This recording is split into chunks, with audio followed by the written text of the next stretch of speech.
Yo ya les he dicho que en esta comunidad cada pastor, pastora, pastore tiene su espíritu evangelístico, ¿verdad? Aquí, bueno, ya se nos fue el siervo de Dios, el varón de Dios, Luis Manuel. Él es Pedro, imagínense por qué es Pedro. Albarité es Juan, ¿ya? Y bueno, y mi persona es Pablo. Pablo que tiene mucha carga encima, ¿verdad? Porque desde la teología feminista le damos y le macheteamos a Pablo. Pero yo he encontrado otras cosas de Pablo dentro del mundo de lo queer.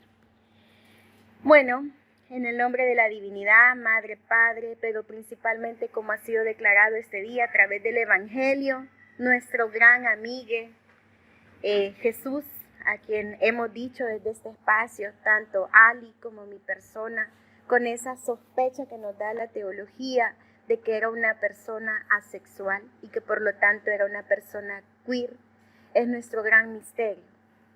Jesús, esa persona en cuya mesa no hubieron controles de identidad y por lo tanto en las nuestras tampoco tienen que haberlo.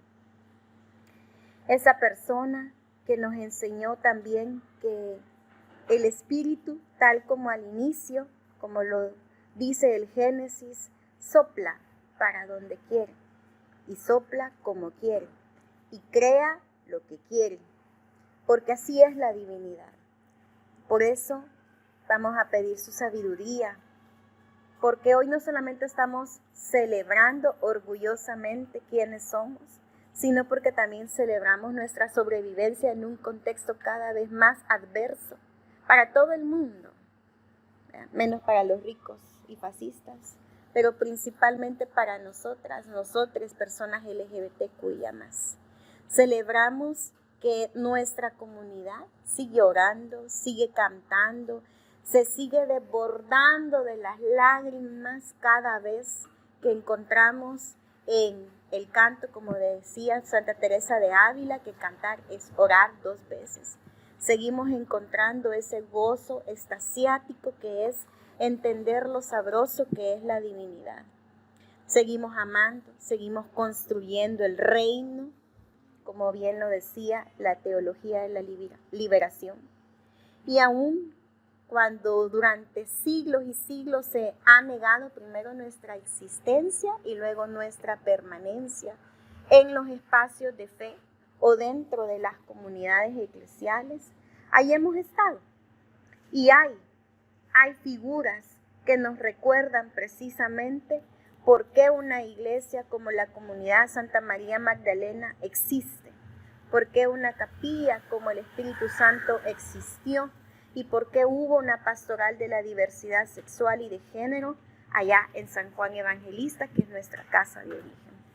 Nos afirmamos no solamente como una comunidad radicalmente inclusiva, sino como una comunidad que tenemos una inspiración anglicana, porque también somos parte de una reforma.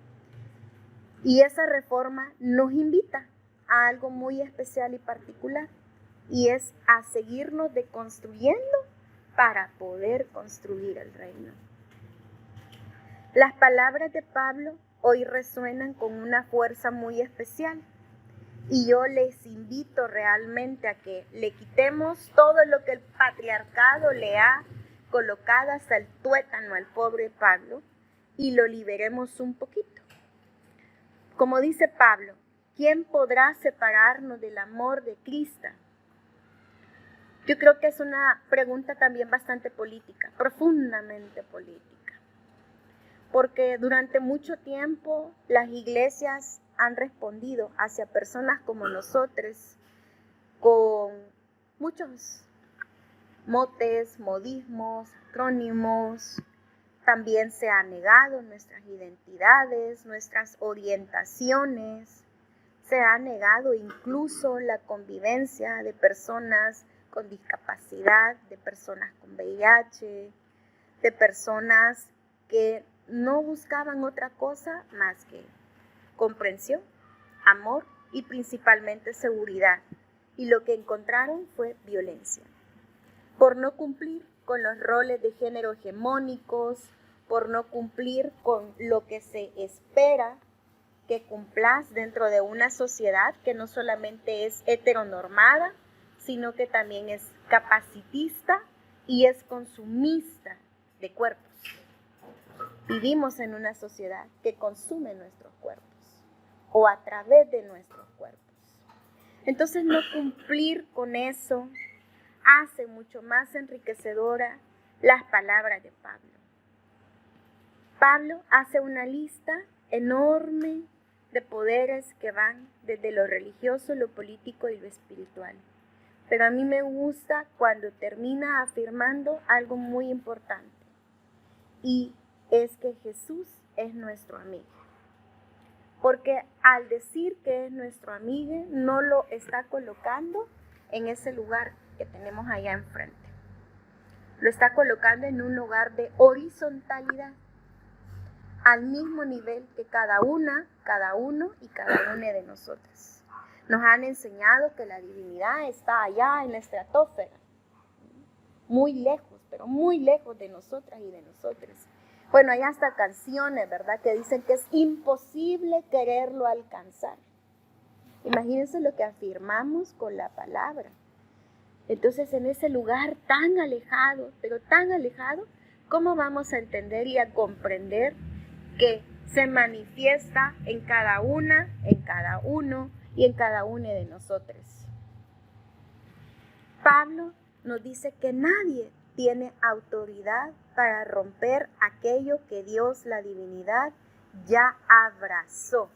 Y déjenme contarles que una de las cosas que yo tuve que desaprender y reaprender en esta comunidad, ¿verdad?, además de todas los callos que me han salido por todos lados por las resistencias, ¿verdad?, teológicas, es el hecho de que esta comunidad, vos venís y te abrazan. Y yo, Dios mío, no me toques, por favor. ¿Verdad? Entonces, desmontarnos de eso también requiere que hagamos un análisis muy profundo. ¿Quién nos enseñó que el contacto físico estaba mal? ¿Quién nos enseñó que el contacto físico era un peligro? Y esta semana, como cuando uno piensa cosas, ustedes ya se fijaron, ¿verdad? El gran hermano está ahí hasta viendo los pensamientos de uno y le empiezan a aparecer un montón de cosas y dice, pero yo solo lo pensé, ni se lo conté a nadie, ni siquiera había escrito la reflexión, ¿verdad? Me apareció una persona que me fue muy interesante lo que dijo, porque hablaba de una experiencia que yo la viví en mi casa. Y anteriormente en esta comunidad yo ya les he contado que a los 3 años comencé a recibir educación integral en sexualidad, si así se le puede llamar, de parte de mi mamá. Porque mi mamá tenía un gran miedo, y el miedo de mi mamá era que en una familia tan numerosa como la nuestra, tanto del lado de mi papá como de mi mamá, su única hija viviera abuso sexual infantil. Entonces, mi mamá me preparó para prevenir el abuso sexual infantil, dándome a su manera educación integral en sexualidad. Y desde entonces yo aprendí que nadie tiene que tocarme. Entonces, mientras más lejos esté la gente de mí, es mucho mejor. Pero vengo a esta comunidad y miren, me dieron un abrazo que casi me dejan chulona ahí en la entrada de la puerta, ¿verdad? De lo fuerte y apretado que estaba, que se me levantó hasta el vestido que yo traía. Y a mí me dio risa en ese momento porque yo dije, o sea, ¿por qué me dejé tocar? ¿Verdad? La primera pregunta que surge. Y es precisamente porque después de leer las escrituras, me hizo ruido muchísimo esto, ¿no? Y lo que mencionaba esta persona en la internet, y decía, venimos de contextos y de culturas que nos enseñan tanto a odiar el cuerpo, que cualquier cosa que signifique un acercamiento a la desnudez de nuestros cuerpos, así sean los brazos o las manos, sentimos rechazo. Sentimos que invaden nuestra intimidad o que nosotros o nosotras estamos invadiendo la intimidad del otro.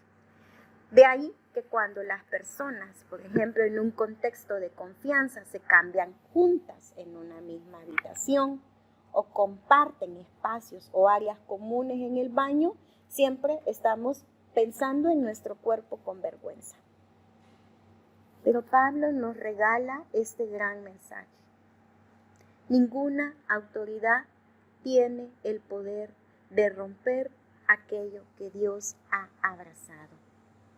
Y si nadie puede hacerlo, tampoco puede hacerlo un sínodo, como el que hubo recientemente, hace quizás unos 3-4 meses, por parte del nuevo Papa Leo, donde mucho de lo poco que se ha avanzado en el reconocimiento de las parejas del mismo sexo se había tenido dentro de la Iglesia apostólica, católica y romana. Y allí quizás la tradición anglicana le llevamos un poquito de adelanto y de ventaja. Nuestra cabeza de la tradición, nuestra obispa, es una persona queer, ¿ya? Y eso debe ser motivo también de alegría nuestra. Entonces, si un sínodo no puede rechazarnos, decirnos, quiero utilizar la palabra que utilizó Mamá Carmen, no era pecado, era otra palabra. Abominación, esa palabra que le gusta a nuestros hermanos de la Reforma. La abominación, nadie puede decirnos, ni un pastor televangelista que se lucra con la fe, ni un gobierno fascista, ¿ya? Ni una ley injusta o una ley que se archivó.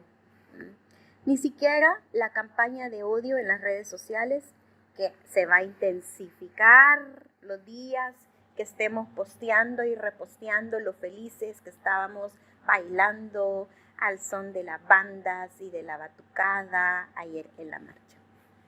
En el Evangelio escuchamos algo que suele casi siempre pasar desapercibido, y es la palabra de nuestro hermano queer, Chusita, que nos dice: ya no les llamo siervos, es decir, se rompen las cadenas, y ahora en esa alabanza, ese canto tan hermoso que nos compartió Andrea, que yo estaba acordándome, mi primer servicio del orgullo acá en la comunidad, cuando Marvin, junto con Alvarite, que no están, ninguno de los dos ahorita, ella siempre se escapa cuando voy a hablar de ella, nos cantaron porque en Cristo somos libres, y que así se llama un curso que da esta comunidad también. A mí me rodaban las lágrimas, porque yo no vengo del contexto cristiano, de ahí que sea sacerdotisa y luego reverendo, ¿verdad? Yo venía del contexto hinduista y del contexto pagano, siendo cabeza de otras tradiciones, pero mi formación teológica es cristiana. Y yo nunca había entendido realmente qué era la libertad que Jesús ofrecía, porque como ya les dije, mi casa era como un poco extraña, ¿verdad? Recibir educación integral en sexualidad a los 3 años, el brincar de una iglesia a otra iglesia en toda mi infancia, porque además mi mamá tiene 16 hermanos, ¿verdad? Y todos son de diferentes tradiciones. Entonces la niña iba con los pentecostales, con los mormones, los testigos de Jehová, a la católica, con los no sé qué, con los no sé cuánto. Bueno, larga historia. En fin, yo me acostumbré a vivir un ecumenismo, y para mí Jesús ya me había dado esa libertad. Pero había una libertad que no me había dado, y esa libertad la conocí aquí en esta comunidad. Y esa libertad a la que les quiero invitar esta mañana, no me quiero tardar mucho porque el servicio se alarga. Es una libertad donde rompemos la cadena de los imperios que nos quieren esclavizados a través de nuestros trabajos, a través del agobio de no poder tener solventadas todas nuestras necesidades más básicas, de una religión que nos quiere obedientes y no cuestionando lo que las personas de autoridad dicen. Cuando Jesús nos llama sus amigas, sus amigues, sus discípulos, está demostrando que no debe de existir una estructura jerárquica, que no debe de existir un poder que utiliza a las personas y las sacrifica. Porque eso tiene consecuencias en la construcción del reino. Donde hay amistad, no caben relaciones pastorales abusivas. Donde hay amistad, no cabe la manipulación espiritual a la que tal vez muchas y muchos de nosotros hemos sido sometidos, ¿verdad? El miedo a irnos al infierno o a estar con mi pareja viviendo en pecado porque tengo relaciones sexuales y afectivas con una persona de mi mismo sexo. En el reino de la divinidad no existen esas cosas. Lo que existe nada más es la entrega, el amor y algo muy importante, porque esa palabra abominación, ¿verdad?, que es una mala traducción de la Biblia, en realidad en griego es kakopeo, y eso significa que nadie puede violentar nuestro sagrado cuerpo, que es el templo de la Espíritu Santa, es el lugar donde la divinidad se refleja. Es decir, yo no puedo obligar a nadie a estar conmigo. Yo no puedo obligar a nadie a que tenga relaciones sexuales conmigo. Yo no puedo obligar a personas a que tengan un vínculo conmigo si así no lo desean. Porque como dije anteriormente, lo que la divinidad nos ofrece es libertad para ser dignos, dignas y dignas. Construir este reino implica también entender algo que se decía en mi tradición de origen, que es el hinduismo, Sanatana Dharma, donde la divinidad, al manifestarse en múltiples formas, nombres y energías, todo pensamiento y toda acción se vuelve algo sagrado. Y lo sagrado no se agota en una sola imagen. Así es que si esta mañana veníamos a esta comunidad Santa María Magdalena con el imaginario de las tres divinas personas que a veces vemos representado en las iglesias tradicionales, hoy vuelvo a romper ese muñeco. Vuelvo a bajar esa imagen y a hacer las trizas. Porque la divinidad, a través de este ofrecimiento de Jesús, nos invita más bien a ver en el otro, en la otra, en nosotros, lo divino, la luz que está en cada una y en cada uno de nosotros, a entendernos que la relación con la divinidad es algo abundante, que se desborda en múltiples colores del abanico. Amén.